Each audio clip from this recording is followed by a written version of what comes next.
are absolutely delighted to be joined in studio this morning by probably my favorite South African, a true legend of South African sport, global sport, Mr. Gary Player. As well as being one of the most successful golfers in history, Player is also known for his philanthropic work.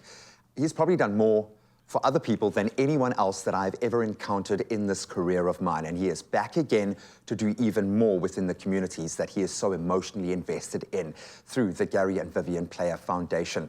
And the golfing legend is here, very graciously giving me, I think, my 6th interview with this absolute legend. He is now well into his 80s. I'm going to say a little closer to 90 right now, and despite being thrown off horses, is not slowing down a second. Gary, I'm going to shake your hand. Thank you. And say thank you for being here. You're always on a tour. You're always working. Even when you're relaxing, I find that there is an element of work in that. You live in the service of others. So first of all, before we talk about what's next, how are you? What is going on here? First of all, thank you for those nice things you had to say. You know, of all the weapons in the world today, the almighty weapon from the man above is love. Yeah. And you exemplify that, and thank you very much. No, I'm very well, very fit. I just unfortunately fell off a horse. We're doing a movie for America, 20 athletes, and I'm trying to do something different, and I certainly did. I fell on that Muizenberg beach, but it was fun, and, you know, it's part of life, adversity, isn't it? And so everything's fine. There are so many things that I'd love to be talking to you about right now, but I feel that there is a need. This notion of giving back is no longer a nice-to-have bolt onto your brand image to make it look like you're doing good. Unless we do something now, well, maybe we've crossed that line, but we are so close to that line that we have to do this. This has been a passion of yours since 1983, was when it was really formalized. Hundreds of millions of dollars have been raised. Did you ever, when you think back to when that seed was planted, did you ever see this network that you've created, this groundswell of wealth being redistributed? How do you feel now, at your age, looking back? You know, my mother died when I was 9. My brother went to war when he was 18. My father worked in a gold mine, 8,000 feet underground. Most he ever made was £100 a month. My sister went to boarding school, I went to King Edward's. And let me say this, that South Africa, without a question, have the greatest high schools in the world. Yeah. Long may it last. And I went to King Edward's, and I used to take an hour and a half to get home and an hour and a half to get to school. Had to do it all on my own, prepare my bed, make my food. And I lay in bed, I can vividly remember every night crying, wishing I was dead. And that actually gave me, it was the greatest gift bestowed upon me. That's why I became a world champion.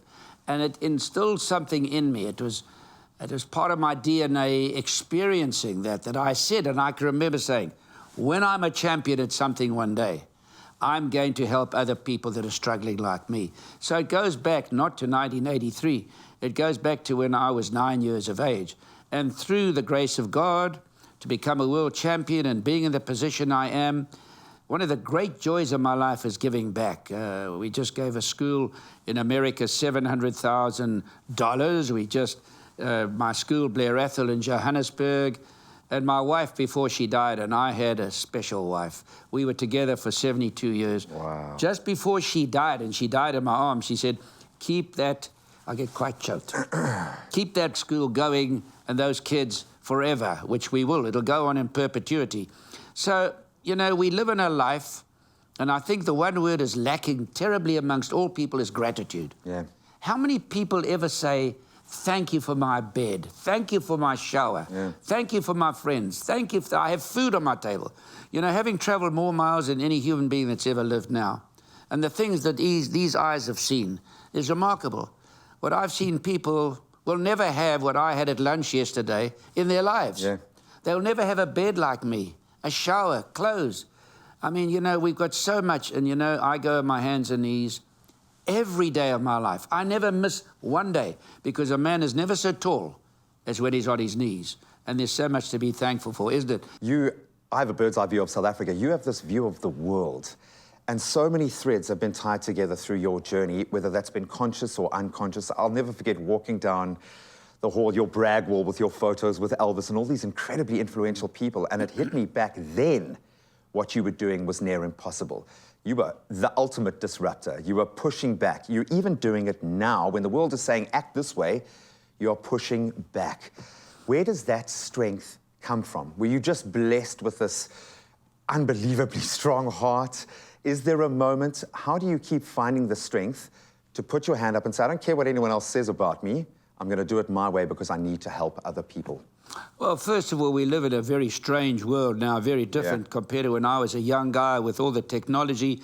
It doesn't matter what you say today. There are people who are listening to us today will like what we say, they'll dislike what we'll say. And polarize they get great pleasure in criticizing and going against what I said in the very opening lines about love. You follow, there are a lot of people that are filled with hate. Sure, yeah. So, but if you can't take the heat, get out of the kitchen. Yeah. And I don't know, it's called it. You know, in the history of golf, there are only 15 players that have won 6 major championships. Now, why did those people do it? Why are you a good husband? Why are you a good wife? Why are you successful in business? Why are you good at any particular thing? It's a thing called it. It. And nobody can describe it. I think about this every day, and I speak to the world-leading scientists, the most well-read people. Nobody, it's indefinable. Nobody can feel it. You can feel it, and it's something that is bestowed upon you as a gift.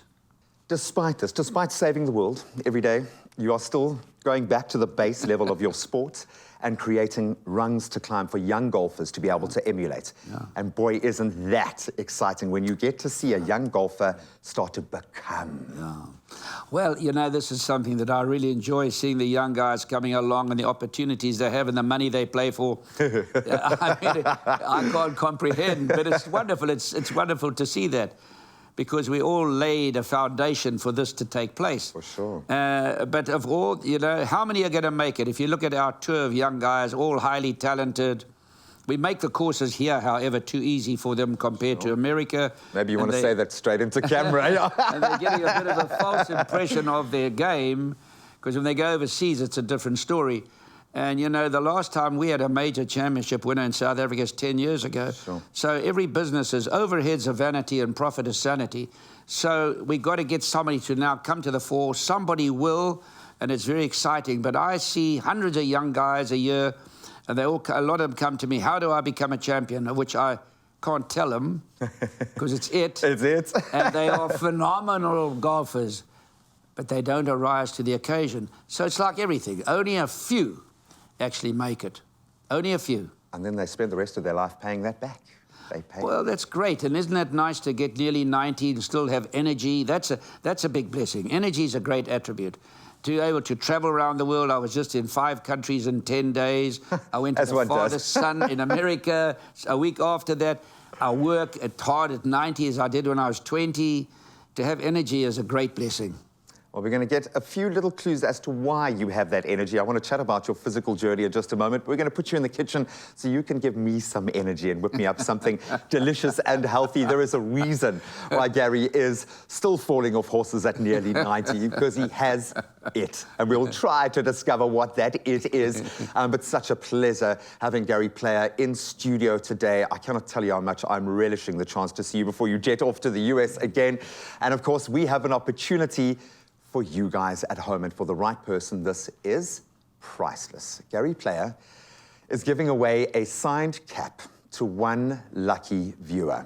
All you have to do is tell us in which year was the Gary and Vivian Player Foundation founded.